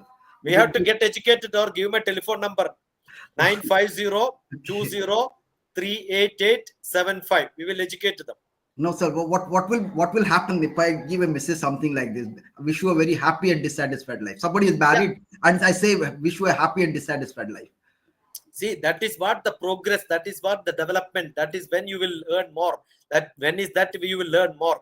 See, the life is for three purposes. Vedandago Brahmanaha, Kshatriyo Vijayi Bhavet, Vaishyo Dhana Samurdaha, Shudra Sugam Apniyat. You want to be like a satisfied person, you are a Shudra. You are unsatisfied in your knowledge, you become a Brahmin. You are unsatisfied with your money, you become a Vaishya. You are unsatisfied with your power, you become a Kshatriya. You are satisfied with everything, you become a Shudra. You don't want development in your life. That is not enough. This is not mine. This is what Bhagavan himself advised. Bhishma advised Dharmaputra, our Vishnu Sahasranamam. Vedandago Brahmanaha, Satchatriyo Vijayi Bhavet, Vaishyo Dhana Samurdaha, Shudra Sugam Apniyat. Is it not that is dissatisfaction?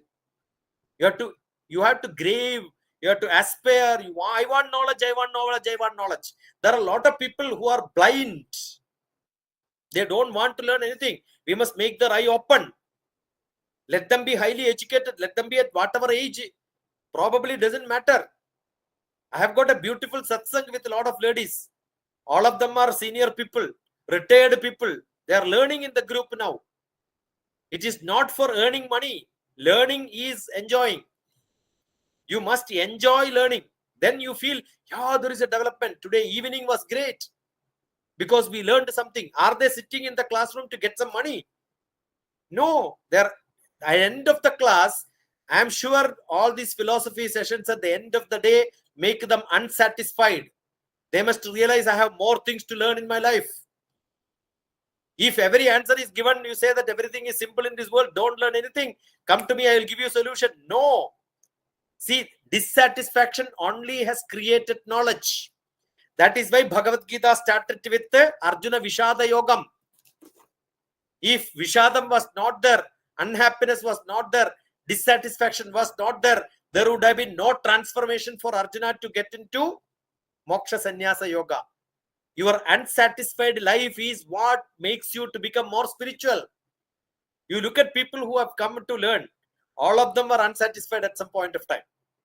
They are unsatisfied with their position. They are unsatisfied with their money. They are unsatisfied with their knowledge. They will jump into learning. Jnanam will come. Wisdom will come. Devotion will come. Karma will come. Sir, I understand the dissatisfaction at the physical level, dissatisfaction at the mental level. Well, there will be satisfaction at the spiritual level, because somehow, is it good to die dissatisfied? I mean, somebody who has elevated to the spiritual height, maybe the masters that you are referring, the yogic masters who have elevated to that spiritual height, are they satisfied or still dissatisfied? Because the spiritual masters who have really had a darshana of God, who have really come in contact with God and who had a darshana of God, or who see the totality, who claim to, I don't know, who claim to have seen the totality, are they still dissatisfied? See, you are contradicting yourself by saying great spiritual masters. at the Great spiritual heights. spiritual masters are dissatisfied. So how did you recognize somebody as spiritual master when they themselves is dissatisfied? That means they are fake spiritual masters. No spiritual masters who are attained Kaivalyam. They have Atmiya Purusha. They have dissatisfaction in life because they have no desire, therefore no satisfaction, no dissatisfaction also. Understood? The time you say somebody is dissatisfied and he's a spiritual master, take him out of the mastership and put him in the dustbin. He's a fake. She's a fake. There are a lot of fake people around us saying there is no measure for spirituality. There is no measure for spirituality. If somebody says I'm a guru and add SAD before that, I don't call him a Sadguru. I will call him a sad guru only. SAD is sad. And another day I found SAT guru. I said he's a sad guru. He is not a Sadguru. See, these are all see, somebody is not ready to call himself a Sri. He calls Sri, Sri, Sri, Sri, Sri. One is not enough. Sri Krishna himself only used one Sri. And his disciple wanted to use 10 Sris. It is unwanted decoration they are doing. And the stupid, useless, uneducated people recognize them as masters. Professor, you mentioned a beautiful quote. I've got people who have come out of such big trap, serving them for years and found that nothing is happening there. It's only marketing. You tell me, do we have real gurus who at least quote one sloka in their talk? They're all great WhatsApp gurus. They come on Facebook, they come on WhatsApp, they will come on to politics, they will come on to grabbing unnecessary place and creating large infrastructure. How can you hold somebody as a sannyasi when he is worried about constructing large infrastructure? Their aim is not that. He should be a Sarva Sangha Parityagi, na? I should not have any desire. Why he should have desire? We know people who are sannyasis or sannyasinis who will pay money to get the disciples, the name of disciples, with giving sari and drinks also, and make that large group there. They're all marketing people. They're all marketing people. You ask them who is this fellow, what is that they're saying? Nothing they will know. So India is selling spirituality in terms of useless marketing. That is where we should stop. So you contradicted yourself by saying a spiritual master is unsatisfied. No. Spiritual people are never unsatisfied. You should have. That is why I am from Himalayan tradition, Swami Rama. He was in the Shankaracharya Pidham. So what he did, I said, I am not supposed to be in the Pidham and ruling the sannyasis around me. I am quitting. And he left the Pidham. Only one sannyasi who got getting the Pidham of a Shankaracharya Mutt is one of the greatest position. Tell me one sannyasi was left that. No, they didn't leave. But Swami Rama left that and then said, I don't want this seat because that spoils my silence. I want to be silent. He left that and then started teaching silence. So it needs a lot of courage. And he is a spiritual man who is in position and who is controlling lot of land, lot of building, lot of disciples dancing around a day to show and come on to the TV, giving advertisements. This is marketing. That is not spirituality. Spirituality doesn't have marketing. Somebody may do it on your behalf. That's okay. But you have to be genuinely, without having any interest in yourself, either physical, emotional, intellectual, social, spiritual. Having spiritual desire itself is a disqualification to become spiritual. I wrote a book, Life Made Simple, in which I wrote, you can never measure spirituality. It is there in this book, Life Made Simple. Being simply spiritual, being accidentally spiritual, being not sophisticated is spiritual. Why do you want a black cat around you when you are a Swamiji? You tell me, why do you want a Porsche car when you are a Swamiji? Why do you want a silk shirt when you are a Swamiji? No, it's not required. I get many calls, people ask, are you a Swami? I said, I am not a Swami. I am a Swami for everybody. Swami is who serves people, right? So I am a Swami in the context of serving people, not in the context of today's Swamiji. So it has been diluted, polluted totally. So let us not. Thank you so much, sir, for your response and the take that I think Ramakrishna Paramahamsa is the Only only one. That is why he is spiritual called guru. Paramahamsa. Paramahansa. Yeah. And it is Vivekananda who made Ramakrishna great. So it is not that you should start yourself an ashram. Your disciple, the followers should start something for you. That is what is essential. So, Wonderfully said. Good example. Thank you, Dr. Ghosh and Dr. TPS. Sir, thank you so much, sir, for your response and beautifully said, sir. One thing, sir. Should I take this as something like this? At the spiritual height, there is desire zero. So the question of satisfaction, dissatisfaction doesn't arise at all.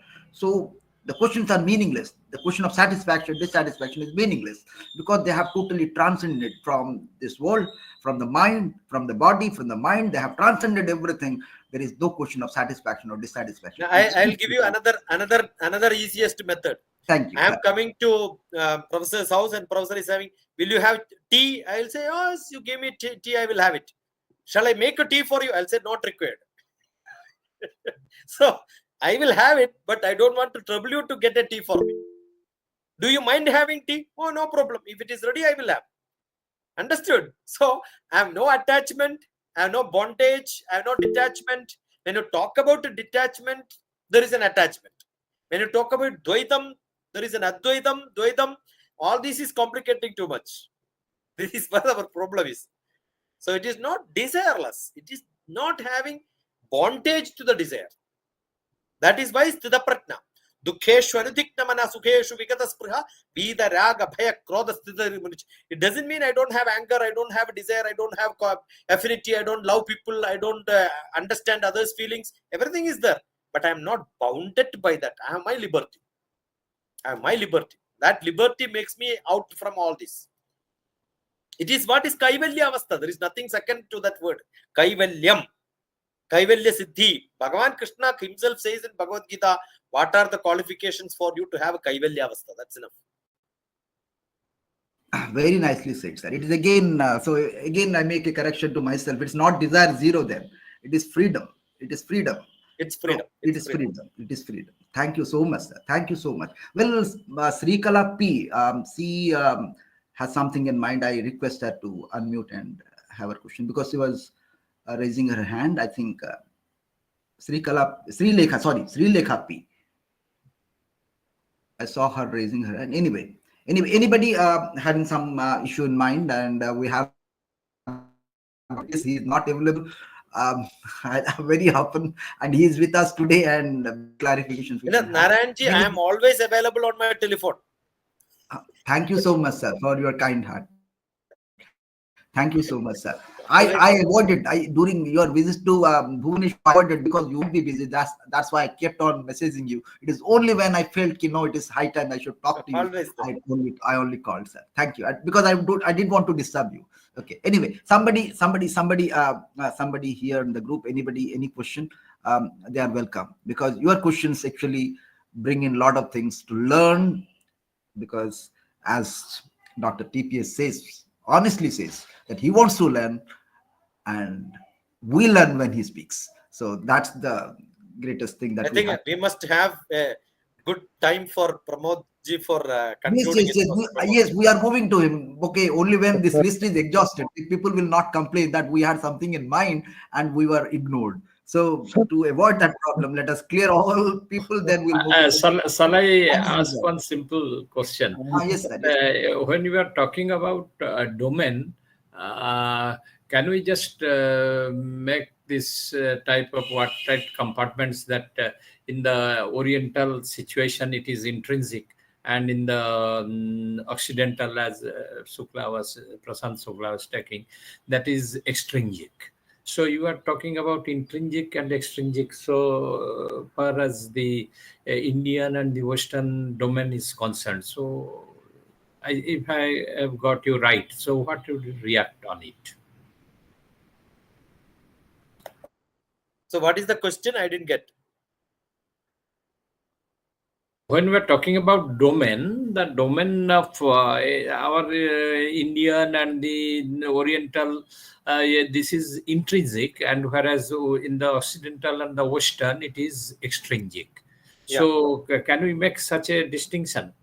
Yes, what you said is exactly correct. We have to be on exactly understand what culture, what philosophy, what sort of situation they had. Otherwise, we will have always problem. Ultimately, it is all the reality, the karma, action, what we do, right? So the path to the truth, what we have, is not the path to the truth which they have. The ethics, what we have, is not the ethics what we have. If at all somebody has to call it a spiritual goal, our liberation, moksha, nirvana, is liberty. For them, it is a humanitarian life with nature and serenity is maybe for them. That is why there is a conflict and contradiction. The cosmic order which we have is a cyclic. For them, it's like flowing. You may not have a next janma sort of a thing. So when we explain the basically for the temporary, for the time being, it is one and the same. But for a later goal, it becomes too expanded. So once the difference is understood, we know that it is cyclic for us, but for them it is a flowing chain. That's all the difference probably. Thank you so much, sir. So before moving to our admin, Dr. Das, let us move to Brundavan Mahapatra, sir, because this would be the last question. Then we'll move to Dr. Das. Brundavan, sir. Well, you had some question in mind because I saw you on the camera and you had some question in mind. Please, sir. Please, sir. This would be the last question. Yes. Sir, am I audible to you, sir? Yes, sir, Yes, you're audible. yes, You're yes. audible, sir. Sir, namaskar. Sir, namaskar. Really, you have explained today topic that karma, domain, and dynamism very nicely. Really, it is excellent. Sir, when we are talking about Vasudhaiva Kutumbakam, then what is the difference between staying in India and staying in America?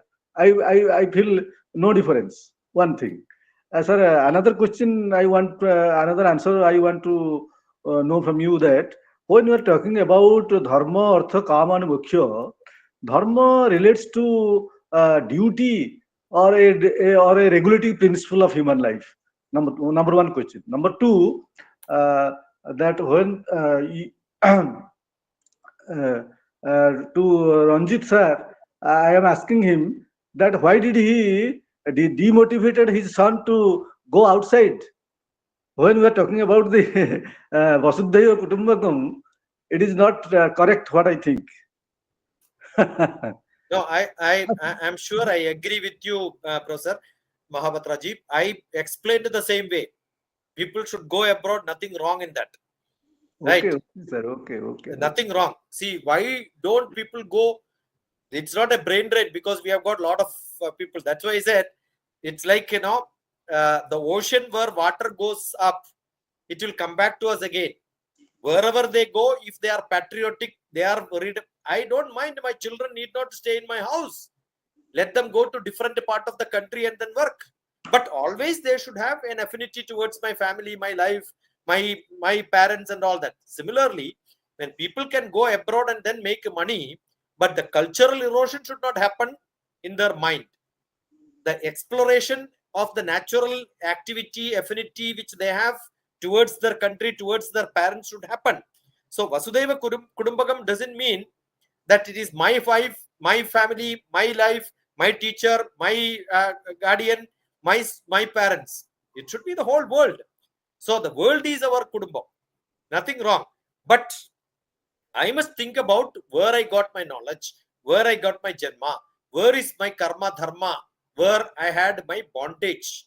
And that heritage which I have got, that spirituality which I got, that learning lessons from my childhood, if gets me a root here and you are not uprooted from there, probably you are not in misplaced. Anytime you can come back.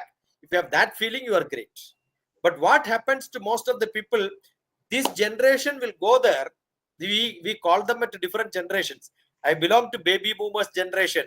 They have a generation X and there is a millennium generation and generation Z. The problem with the generation Z is they are uprooted from here. They don't have the tradition. So therefore, they have the DNA of the Indian, but the culture doesn't get approached to them. In that way, they will become a mismatch there. So there is a lot of conflict in them. If they have no conflict, they're always ready to come back to the country. They have a activity which is happening here. The culture is there, the tradition is there. They have learning all that what we have. I'm sure there is no conflict. You can be any part of the world. That is what should happen. So we must encourage people to go out of all the places, but keep the tradition, patriotism. Think about your mother. You may see anybody in the world as your mother, but don't forget your mother. That's more essential. That's it. Thank you, sir. Thank you. Thank you so much, sir. Very beautifully said. Very beautifully said. So Sir, another question. Mind, in the recent time, I had been to listening to a lecture where I could gather the message, and here I think it fits. The dynamism in karma lies in knowing why you do what you do. If you know that, why you do what you do, that is the, I think, the real breaking point into life. Okay, seeing the various challenges to life at every step of life, because you are knowing why you do what you do. So if you are clear in why you are doing something, what you are doing, many challenges, many problems in life may be solved, and this is how we can deal with life. Where, when, why, how, for whom I am doing, that determines my objective and scope. So we had a beautiful. Please, I have asked another question, another clarification, sir, from you, sir. Dharma relates to duty or regulative principle of the human life? See, you talked about artha, dharma, kama, moksha. Yes, sir. Yes, sir. Yes, sir. Many people explain in a different style. I like to explain it. Kama, artha, dharma, moksha. Everything starts with a desire. Okay. I have a desire to go somewhere. I don't have money. What I do is I steal. The artha is what satisfy my desire. If I have to go somewhere, I don't have money. I have to get somebody who sponsor me. My artha can be my knowledge. My artha can be my power. My artha can be my position. If all these are not there, still I wanted to go, I will steal with somebody. So that karma, artha which I am earning can be dharmic or adharmic. If I do in dharmic way, I will be peaceful and happy. If I do in adharmic way, I steal money, go to Sri Lanka or Singapore for a sightseeing, I am sure I have to come back, I will be caught by police. So that which I have to enjoy will never happen. If my artha is not with the dharmic way, I will never become blissful. So moksha is not that happiness which I temporarily get.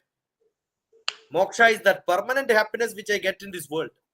So what is more important is my happiness, my blissfulness, my enjoyment makes me happy, not temporary. I should never have a situation, oh, I should not have done it, should not be my thoughts. I must always feel, oh, whatever I have done is great. Pat on your back. If I can do that as a dharmic person, I'm sure kama, artha, dharma, moksha becomes the path of Bharatiya Siddhartha. Thank you so much, sir. So we had a very beautiful sessions. Now let us move to a beautiful question answer session, and very beautiful responses we had from Dr. TPS. Highly path showing, path breaking, and showing the ways how to deal with various challenges in life, the karmic way, the real sense of understanding what karma is. And let us move to now Dr. Pramod Kumar Das for his comments and any queries on the talk of Dr. Thank you. Namaskar, sir, please. Thank you, Dr. Rao.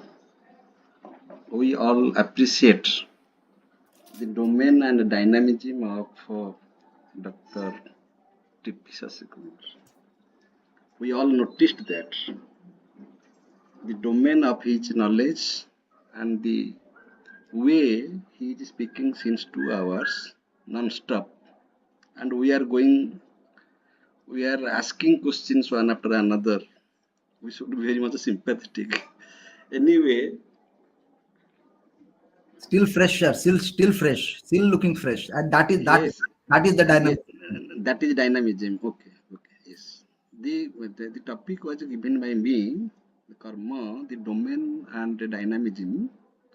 Very aptly and very honestly, Sasikumar ji explained that the entire discussion that we made this evening, that can be summarized in only 3 to 4 sentences.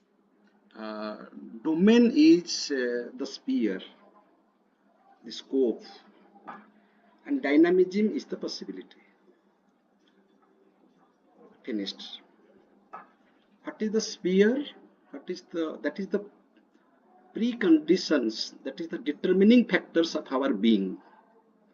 What is given to us? In what situation we are created? I am creating what? That is not important. In which situation I am being created? My parents, that was not my choice. My surroundings, my all these things are given to me. Parabdha, the karmas that are not fulfilled yet.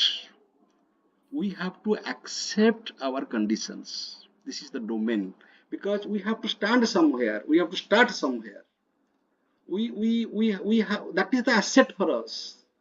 So karma begins from a point that we should not. That means we should not have a complaining attitude that I don't have this, I don't have that, therefore I could not do this. I should not have any squeezing attitude or escaping attitude. We should accept our parabdha. We should accept what we have at the present. This is the domain. This is the field of our psychology. This is the field of our biological existence. This is the field of our spiritual existence. We have to accept that field. But the story does not end here. By purusartha, by self-effort, we can make our destiny. That is dynamism. What I can become. Becoming is dynamism. Being is domain. I have my being, I have my existence. I have no this is Shraddha. This is Shraddha, this is love. I accept my existence as the prasada. It is given to me. It is a divine gift to me. I accept it. I accept my parents. I accept everything that is given to me by Ishvara. This is Shraddha. I love my being. I love my existence. This is the prerequisite of doing any karma. This is the minimum qualification of a karma yogi. If Arjuna is given to a situation to fight, he should come to the right, he should rise to the occasion. Yes, I shall fight because this is my duty in this particular station. I should not have any complaint, any excuse. So we have to accept the changing situations too.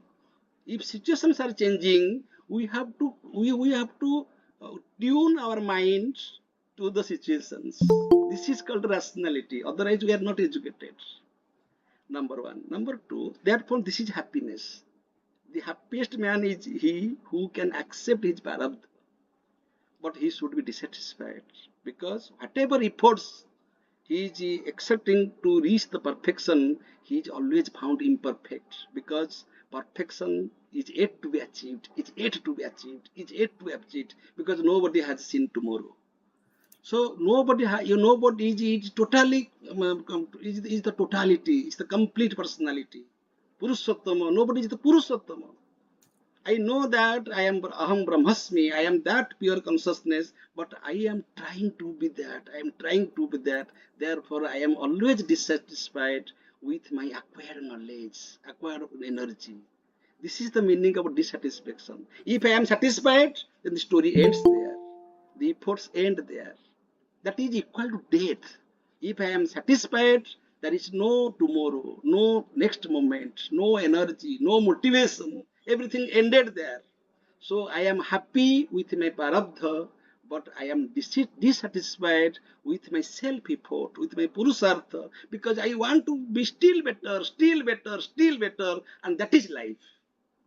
So karma starts with its own domain. We have to accept the karmic domain, but we should be dissatisfied with the karmic dynamism because it is still growing, still growing, still growing till we get liberation. This much I shall say.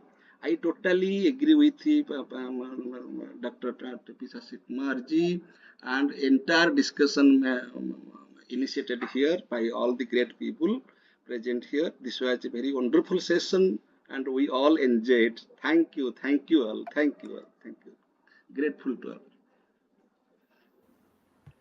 Thank you, Dr. Das. Well, good comments. Well, I see that the people out here might have really enjoyed the lecture.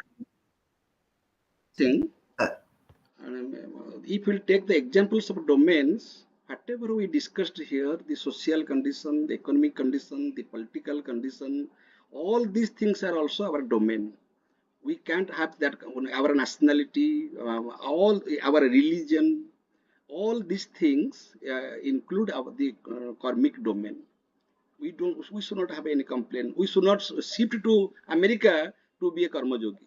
We have to stay here, in this soil, in these conditions, in this governance, and we have to accept everything, and we should start working.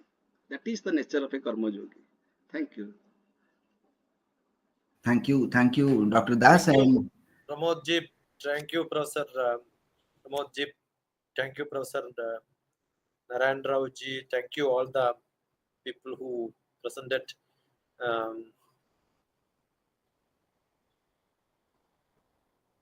Thank you so much. Kailas Ji, I'm seeing you now. It's a pranam. so, thank you. Yeah. Yes, thank you so much, sir, for having beautiful responses. Thank you so much. Philosophy family will. It's a great evening for philosophy family. Thank you so much. So now let us move to Dr. Kailas Maharana, sir, for the formal vote of thanks. Over to Dr. Maharana. Sir, namaskar. Okay. Thanks so much, Dr. Rao. So today, it is our a good occasion that we have with us Dr. TPS. And today, Dr. TPS has synthesized the entire discussion and the way he has given his talk. It has inspired us, it has motivated us, and it has strengthened the dimension of a thought, the particular subject. And he has made the integrity of the karma, the right karma in the form of domain and dynamism. And today he has made that what karma is. He has made that the right karma comes from Atma, it comes from Bhakti, and it is accountable, it is ethical. And he has made that how it must have a that is dharmic mulyabad, and karma is that with the synthesis of love, knowledge, power, and beauty. And today he has made us he has extended knowledge by developing the Indian sense of knowledge system. That is Indian knowledge system, and that is the way he has given his wisdom, and it has developed a sense of humanity, a sense of a spirit of nationalism with us. And today, the way he has responded to the queries of Dr. Ghosh, Dr. Behera, Dr. Shukla, Dr. Vrindavan Sir, Dr. Rao, and Dr. Das, it has also inspired us. So I don't want to spoil his time, valuable time. We all have been benefited by his talk. We all have been benefited by his sacred presence with us. So we extend our gratitude to Guruji to be with us in this very beautiful evening and to share his wisdom with us and to share and to inspire our way of doing action in our daily life. That is, and we know that it is only the Indian who can believe everything, who can dare everything, who can sacrifice everything that Dr. TPS has taught us. So thank you very much, sir. We are really grateful to you. Okay, thank you so much, sir. Thank you. I think we don't have to thank each other because we all belong to philosophy family. Thank you so much. Thank you, sir. Thanks. Thanks to everybody. Thanks to everybody. Yes, the meeting is closed. Meeting is declared closed. Thank you. Thank you all. Thank you, sir. Thank you, everybody. Namaskaram, sir. Namaskaram.